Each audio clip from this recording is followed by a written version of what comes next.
Во организација на борците од Народно-ослободителната и антифасистичка војна на Македонија и граѓаните продолжувачи на боречките традиции за општините Штип и Карбинци, со седиште во Штип денес беше одбележан денот на смртта на народниот херој генерал Михајло Апостолски.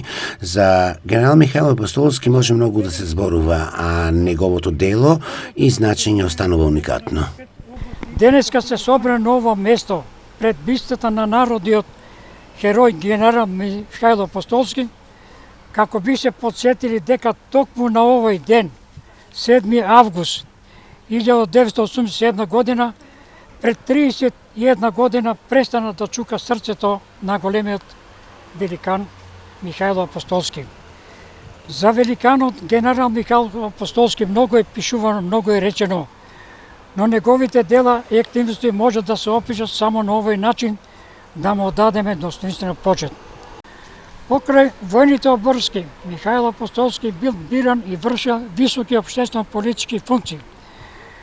Бил член на Комунистичката партија на Македонија. Есента 1945 година е избран за пратеник во Уставотворното собрание на Југославија, во 50 година е избран за пратеник во Уставотворното собрание на Република Македонија. Во алејата на народните херои во центарот на Штип пред бистата на генерал Михајло Апостолски беа положени букети свежо цвеќе од општествени чинители, институции и политички партии.